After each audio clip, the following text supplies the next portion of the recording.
Totals for week 20. Total expenses were $2,246 at $2.04 per mile. Total revenue was $2,500 at $2.27 per mile. That brought our net settlement to $253 at 23 cents per mile.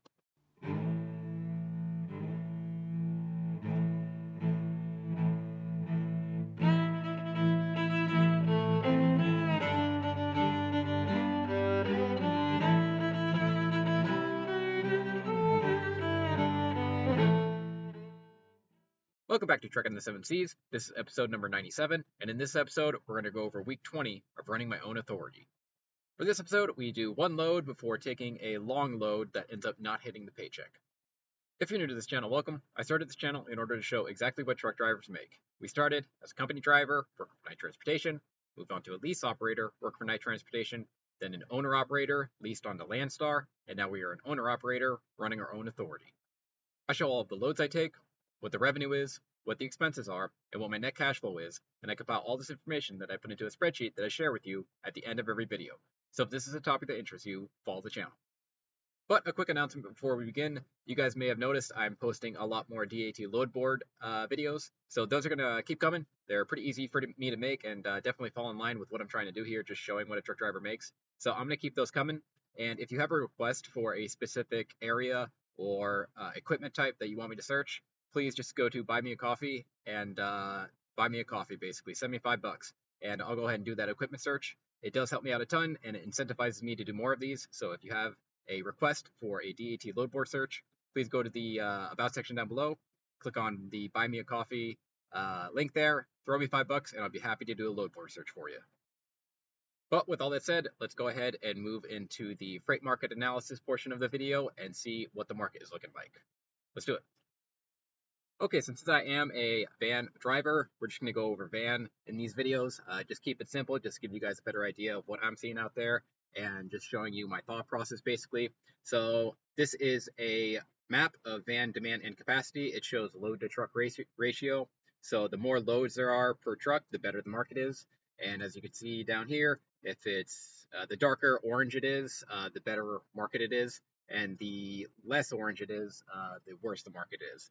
So as you can see, basically it's mostly the southern regions here, basically the South, Texas, Arizona, Nevada a little bit, and I would always put in Los Angeles is also fine. Missouri's fine, Kentucky fine. It's saying Pennsylvania and some of these northeastern regions here are also good. I highly doubt this. I think these are not quite accurate, if I'm being frank. They probably just have the same load posted a handful of times. I know Maine is not a good market, so you got to take everything with a grain of salt, and I do not believe that Maine, New Hampshire, Vermont, Rhode Island, New York, and Pennsylvania and stuff like that are all that great of a market, so just be aware of that. The Midwest continues to be not that good. I'm currently there right now, so just to give you guys a little hint of where we're going, I am in Ohio right now, so I did take a load to Ohio. It paid decently, and we'll see if we can get out of here.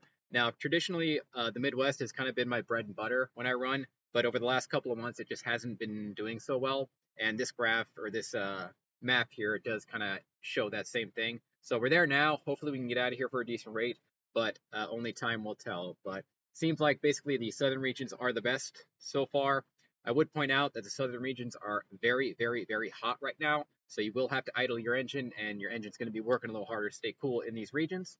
And that is noteworthy. It's not necessarily that you should avoid these areas, definitely not, but it is noteworthy to point out that these areas are very hot right now. And ironically, looking at it, only Illinois has a 1.1 to 2.5 load to truck ratio, which is kind of interesting. I know that like a place like Montana is even worse. I'm guessing there's just multiple loads posted to the load board. Like the same load is posted multiple times in these regions, because there's no way that Montana is better than Illinois right now. But it is fascinating that Illinois, specifically the Chicago area, is the only place that's showing a low load to truck ratio. So that's kind of interesting. All right, and then down here we got the national load to truck ratio. This shows the load to truck ratio over the last few weeks, so it updates every week. It's currently the 20th, so I don't know why they haven't posted another update. Maybe because it's Sunday, I'm guessing, but tomorrow there will probably be an update. And as you can see, it's been basically trending upward for a while now. And it gets interesting because you'll notice 621 to 628. The English language proficiency became enforceable on the 25th. So they started putting guys out of service on the 25th, which does fall right here. So I find that very fascinating. I think that probably had a significant factor in why the load to truck ratio jumped so much, about 1.5 loads per truck basically. So that is super fascinating. I can't help but think that this is specifically due to the English language proficiency being enforced again. So that's very interesting. Now it could be that, or it could be a combination of the next week was the 4th of July, so maybe guys were taking a little bit of time off, and maybe they started taking time off a little bit early. That's possible. I did. So it's possible that this jumped because of the 4th of July holiday and kind of stayed that way over the 4th of July holiday. But I'm skeptical. I do believe that this jump was probably due to the English language proficiency enforcement. It's hard to say that. ELP. I'm going to call it ELP from now on because that's what everybody else is calling it. So the ELP enforcement came into effect here. And I think that's basically why this jumped, if I'm being honest. I think that's it. I mean, the timing is perfect. And if you just look at it, that's what it looks like. So that's very interesting. And I also think that if it were just the holiday weekend, you see the jump happens right about here, but then it's continuing to climb last week. So 7.43 load to truck. So that's very interesting. Now the market does start to get better around this time period. So right around the 4th of July holiday, the load to truck ratio does start improving, but I don't know.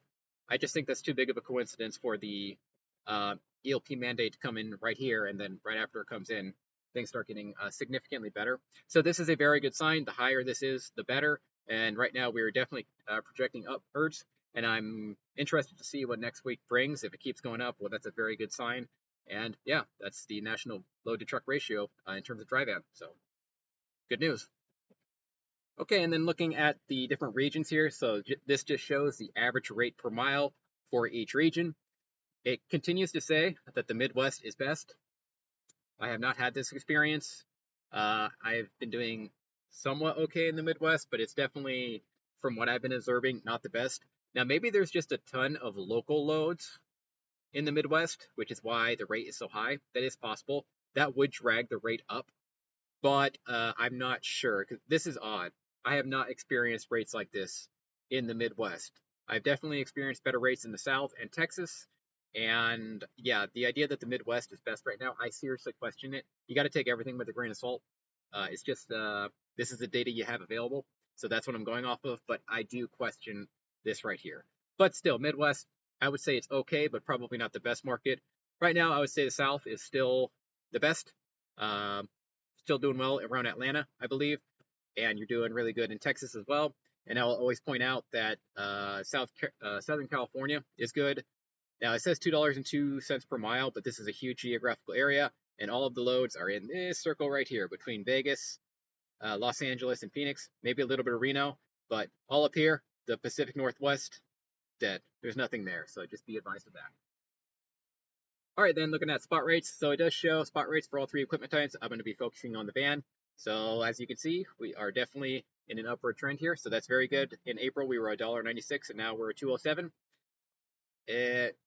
ELP, potentially. I mean, it jumped 5 cents here, so that's interesting. Potentially that had a lot to do with the English mandate coming in. I don't know. Time will tell, though. Or maybe it's just that it's summer and the market's picking up. So that's very interesting. So yeah, that's interesting. I mean, you can look at flatbed right here. I don't know much about flatbed, but it's pretty much flatlined for the last few months. Still pretty much better than dry van, that's for sure. But there's flatbed. And then the reefers are continuing to climb. I'm guessing that's because produce season is starting to come into full effect now, so that's probably going to keep going. But there are the national spot rates. All right, and then finally, fuel prices. Pretty much very little change, $3.76 for the last week. I was worried that after the whole Iran thing happened, that these were going to spike to like $4, $4.50 per gallon or whatever, but they haven't. They pretty much stayed stable. I think they're up maybe 10 or 15 cents since all that happened. Something like that. But overall, fuel prices pretty good and relatively stable. There you go. Okay, so there is the weekly freight update. I'll try to do those every week. I didn't do it last week because I had 3 weeks to cover, so I just decided to skip it, but I will be doing that every week. Let me know what you think of them, and I do hope you find them helpful. But last episode, we left off in Edgerton, Kansas. So we dropped a load in Edgerton, Kansas on Friday.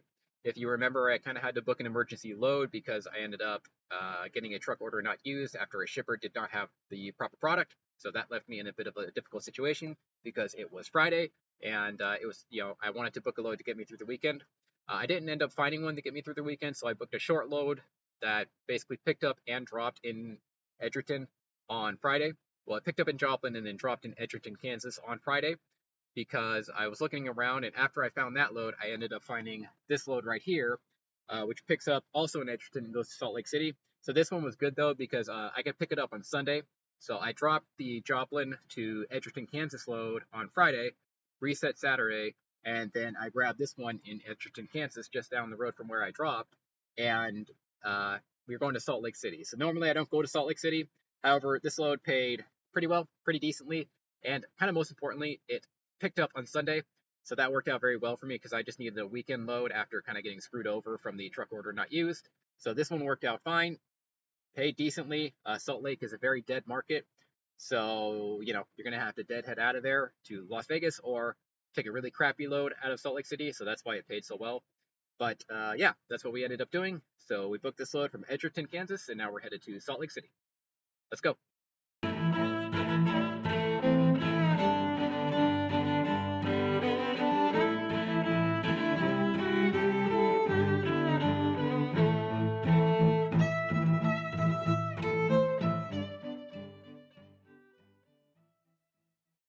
Okay, so after I dropped that Salt Lake City load, I did try to find a load out of Salt Lake City, just kind of seeing what I could find there. Made about 5, 10 offers. I don't know. There's not a lot of freight coming out of there in terms of dry van. So made quite a few offers and basically didn't get anything back, nothing that was worth taking. So I ended up I just went ahead and deadheaded straight down to Las Vegas, which is fine. The load paid $220 per mile to Salt Lake City, and then just deadheading to Vegas. I was kind of expecting to have to do this anyway because Salt Lake City is a very dead market. So we deadheaded to Las Vegas, and then from there, I ended up finding a load going from Las Vegas to Boardman, Ohio, which is kind of the Cleveland area. So we booked that one. However, that load is just not going to make the paycheck because it's a 2,200-mile load.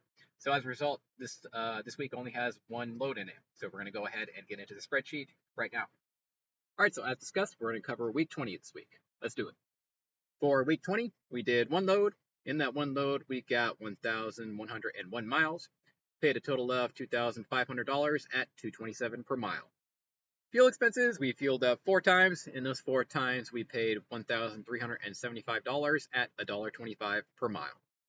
Maintenance expenses, we did purchase some oil, and we also had a truck wash for $147 at 13 cents per mile. Other expenses, parking, $18 at 2 cents per mile, and that's it. Fixed costs, trailer payment came in at $687. DAT load board came in at $18 for a total of $705 at 64 cents per mile.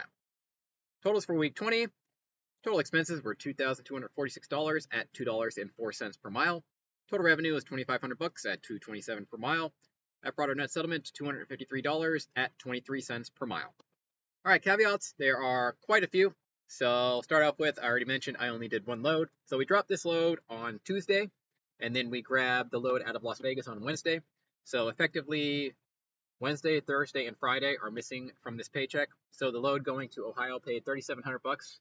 I think something like that. So there's basically, I don't know, $3,000 of revenue missing from this week's paycheck. So that is the big one. The load we are currently on and are going to deliver tomorrow was done mostly on this week's paycheck, but it'll hit next week's paycheck. So that's what's happening there. There's basically $3,000 of revenue missing, and yeah, that's why this week is so short on revenue. Okay, and then you notice the fuel expenses here are through the roof, $1.25 per mile. That's because the fuel that was for the Ohio load, I fueled up this week, but it's for next week. So all of these fuel ups, most of these fuel ups anyway, Colorado, Utah, Nebraska, these 3 fuel ups were actually for next week's load. So just be aware of that. There's effectively about $1,000 of extra fuel bill for this week, but next week's fuel bill will be extremely low. Okay, and then this one, the maintenance costs. So when I got my oil change at the Freightliner, the Freightliner mechanic didn't properly put on the oil filter cap. Basically, it was cross-threaded. So that was worrisome. So when I was driving down the road, I checked my truck. It was actually after the Rockies. I think something with the elevation uh, change caused the fuel filter to finally start spewing out a little bit. If you remember, I got my oil changed in Oregon. I did quite a bit of driving after that, and I was checking it, and I didn't see any oil. But actually, right after the Rockies, I went through the Rockies. I noticed that there was oil kind of all over my engine. I'm like, oh, that's not good. So I'm pretty sure that had to do with the Rockies because I wasn't seeing any oil before. But basically, the mechanic cross-threaded the oil filter cap. So that was annoying. I basically stopped at a Love's and I asked the guy, you have to use like a wrench to get it off. It's not like something you can just do by hand. It's got a special tool for it. So I just brought it into the Love's mechanic and asked, can you get this off for me? He was like, yeah. He just pulled it off. So it was cross-threading. So it was a plastic piece that was cross-threaded onto a metal cap, hole, whatever you want to, however you want to put it, basically. So that was a little worrisome. It didn't look too badly damaged though, fortunately. So he put it back on, tightened it down, and I haven't had any oil leaks since. I am going to keep an eye on it. I might replace it eventually. He did not have the cap there, so he couldn't just, I would have just bought one right there, but he didn't have one. And it seems like it's not leaking anymore. So I did purchase some oil to refill what was lost. And I also had my engine washed afterward because there was just oil all over the place. But it looks like it's fixed. I'll keep an eye on it. And also, I might have to replace the cap eventually as well. But yeah, that happened. So the Freightliner mechanic cross-threaded the oil cap, the oil filter cap. So that was sweet. Freightliner, sweet. Anyways, 147 bucks for that. All right, and then other expenses, parking. Yeah, I paid for parking. I do it sometimes. My philosophy anymore is, if there's no parking available other than paid parking, I'm just going to cough up to $15 to $20 and just go to sleep. So that's what I do every now and then. So I pay for parking maybe once or twice a week, and it's whatever. Here's your $20. I'm going to sleep. Bye. All right, and then fixed costs. I did have my trailer payment come in at 687 bucks, so there's that. And then I have a DAT. It's not a DAT subscription for $18, but it's a DAT extension called Load Connect that lets you like email brokers and filter DAT a little better. So that's what that actually is. It's not DAT. My DAT subscription is 150, but I also have something called Load Connect, which is a DAT attachment that I'm using. So that's what that's about. So the total was $705 at 64 cents per mile. Okay, yeah, and then looking at the expenses, 2,200 bucks. Obviously very high due to mostly the fuel bill. Basically, there's so much fuel. There's 1,000 bucks of fuel for next week's load. So next week we'll have a very low fuel bill, and my revenue is just low as well. Other than that, not too much. I mean, the trailer payment came in, yeah. I think my insurance payment comes in next week. I think so. That will hurt, but in the end, just a very high expenses, well, with very low revenue, basically resulted in me earning nothing. However, next week should be a pretty banger week, assuming nothing goes wrong. I'm starting the week with 3,700 of revenue, and then I have basically Monday, Tuesday, Wednesday, Thursday, and Friday to get some more revenue in there. So it wouldn't surprise me at all if I have $6,000 of revenue next week, and we'll see how it goes. But yeah, this week is not good, but it's not good because basically there's like 4 days of running that are just not on this paycheck. So, okay, so that was week 20. Now let's go ahead and do the overalls since starting my own authority.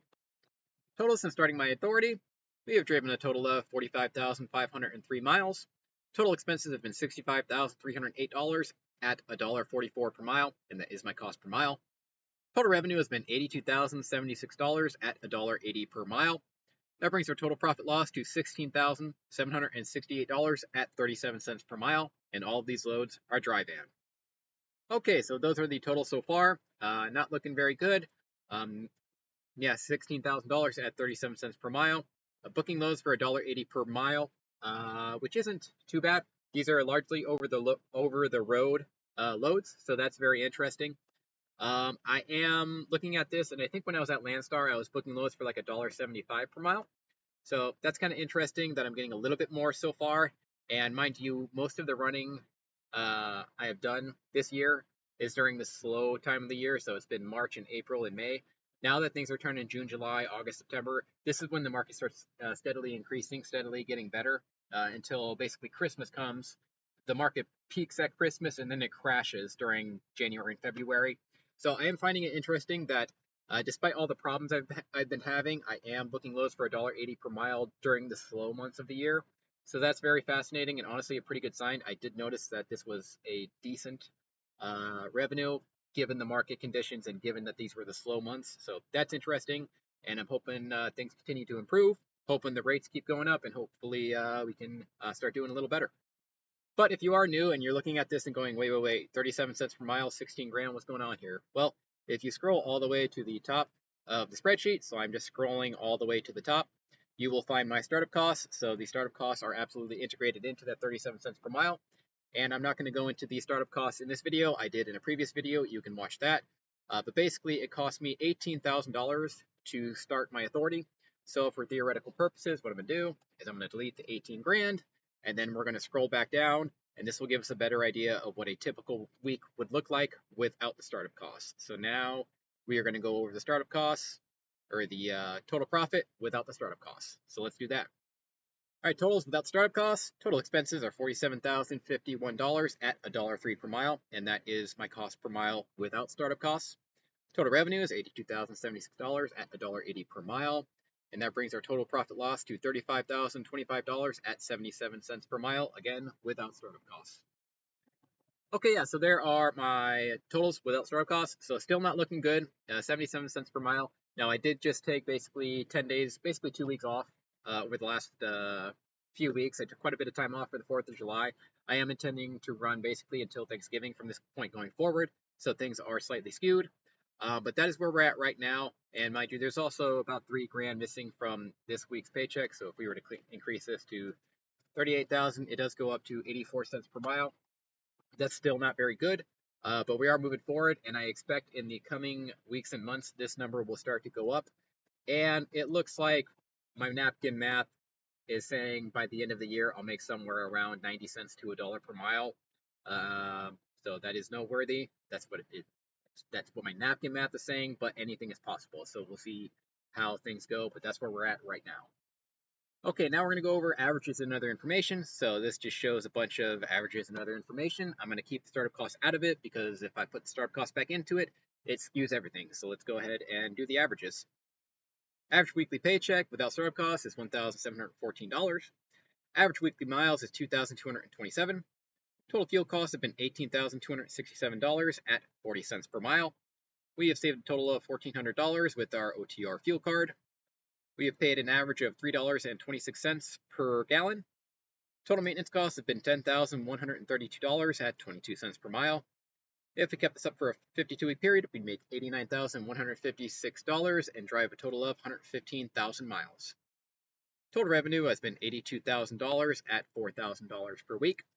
Total deadhead has been 3,900 miles at 8.69% of total mileage. We've been employed 143 days, or 20 weeks. Taking 17 days off, 126 days on duty, 71 total loads.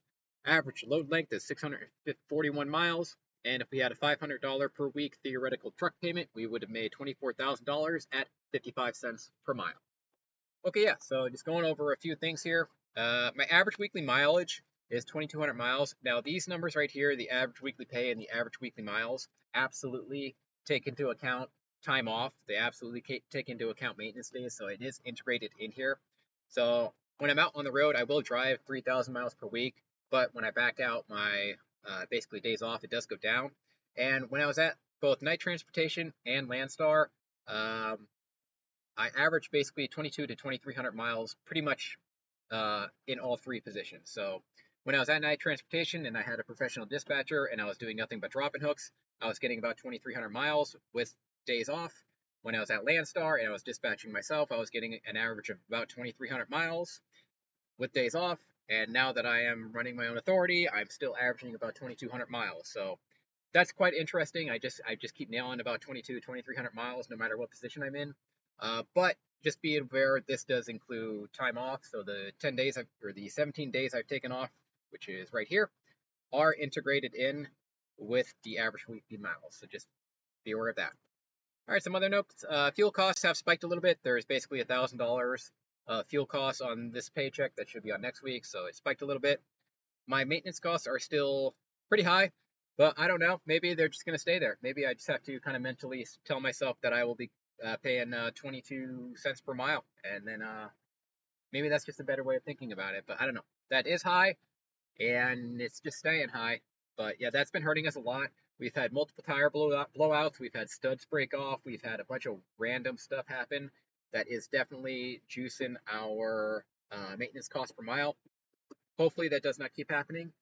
But if I'm being honest, earlier today while on a reset, I was quickly inflating one of my truck tires and I bent the valve stem and it leaked. So now I have to go get a new valve stem. So next week there's probably going to be, I don't know, $500 or whatever minimum of maintenance costs next week. So I wasn't going to mention it in this video, but as I'm speaking, next week there's another maintenance cost coming. So I'm just going to tell myself I'm going to be spending 20 to 25 cents per mile in maintenance costs, and then it doesn't feel so bad. All right, anyways, 52-week estimations here. So 90,000, 115,000 miles. Those are going to go up. I took time off, and I've had some maintenance costs, but yeah, whatever. Basically, this is going to keep increasing. I expect by the end of the year, I don't know, maybe it goes up to 110, 120 without startup costs. So maybe we'll see. But yeah, 52-week period, drive 115,000 miles. That's going to go up a little bit. I expect by the end of the year, I would average out to around 120 to 125,000 miles, somewhere in that range. But yeah, there's that. Okay, and then scrolling down to the bottom, probably one of the most important cells here is this 55 cents per mile right here. So this here calculates what I would make with a $500 truck payment. So right now, well, my truck is paid off, so I don't have a truck payment, and that's extremely helpful. And if you did have a $500 per week truck payment, that's per week, not per month, you would be making 55 cents per mile, which is obviously trash and not worth it at all. So, just be aware of that. 55 cents per mile. Again, I do believe these numbers will increase, especially with summer coming. So it's not going to stay there, but as of right now, like we are about 5 months into running my own authority. And if you had a $500 per week truck payment, you would have made 55 cents per mile. Now, I think at the end of the year, this is going to go up. This is going to go up. All these numbers will go up. So maybe it'll be worth it. We'll see. I'm not 100% sure. But yeah, if you had a $500 per week truck payment, you would be making less than company driver pay right now. Now, you would be paying off a truck, so that is noteworthy. That is, something to think about. But yeah, your cash flow right now would be less than a company driver. So just be aware of that. Okay, yeah, guys, there is week 20. So not a good week. But again, $3,000 missing from this paycheck is certainly noteworthy. Market seems to be improving. Seems to be improving quite a bit, judging by the load to truck ratio I am seeing. The English mandate did come in. There's a channel called Trucking Made Successful. I mentioned it a few times on this channel. Her name's Miranda, and she does a way better freight analysis than I do. So it's called Trucking Made Successful. I follow her and I watch all of her videos. She is way better than me, and that's why she has like 115,000 subscribers, and I got 5,000. Because she's better than me. Anyways, if you're not following her, you should definitely follow her channel. And there's also, she also has a Twitter account. And actually, I'm just going to pause right now and I'm going to pull up the Twitter account that she has. Okay, yeah, so this is her Twitter account. I do have a Twitter account, by the way, guys. It's just Trucking the 7 Seas. I'm really not on there. I just sort of browse it every now and then just to look at random stuff. I'm really not on here, but I did notice that she posted this. Which is very helpful. So this is a out-of-service English language proficiency heat map. It shows all of the states that have issued out-of-service orders for English language proficiency, and I found it very interesting. So basically, the redder it is, the more out-of-service violations occur. Again, this is completely her. I didn't do any of this. She put it all together, and you should definitely follow her if you want to know more about the freight market, basically. And yeah, that's very interesting. So it does seem that the English language proficiency is being enforced. I posted my opinion on this. Yes, if you cannot read the road signs, you should not be driving a truck. So yeah, obviously. But anyways, it seems like Wyoming is the #1 enforcer of it, which makes perfect sense because A, It is a state where everybody gets pulled in. So when you cross into Wyoming, they pull almost everyone in and ask you to bring you. They tell you that you need to bring in your basically your registration and everything. So it makes perfect sense that Wyoming would be doing that because they already pull everyone in. If you go in there, you show them your registration, and they notice you don't speak English, they're putting you out of service, which I believe is correct. So that's very interesting. Well, yeah, that's basically the reason right there. This Wyoming is extremely strict, actually. Like the two strictest states in terms of enforcement are California by far, but for whatever reason, then it's Wyoming. These are the two most separate states in the country, but for some reason they see eye to eye when it comes to commercial enforcement. And anyways, that's very interesting. They're enforcing it a lot. And then you see some of the other states like Texas, Tennessee, and the Midwest are also enforcing it. So English language proficiency does seem to be getting enforced, and that's very interesting. And I think that has a lot to do with, well, yeah, that has a lot to do with why the market's getting better, in my opinion. So very interesting there. And again, Trucking Made Successful. You should go follow her if you want to really understand the market a little better. I do follow her, and she's a lot better than I am. But anyways, little bit of a side note there, little bit of tangent, but yeah, there's that. Okay, yeah, guys. So that is week 20. Not a good week. Next week will be quite good. Uh, I expect the revenue to probably approach about $6,000, maybe even $7,000. So that is good, and I expect to have a very good week next week. But that'll pretty much do it for this episode. If you're interested in this spreadsheet or any of the other spreadsheets I've done in the past, they are available in the About section down below. After you find them, just click File, Download, download them to a Microsoft Excel sheet, and then after you download them to an Excel sheet, you're free to use them however you please. And that'll pretty much do it, guys. Thanks for watching, and I'll see you in the next one.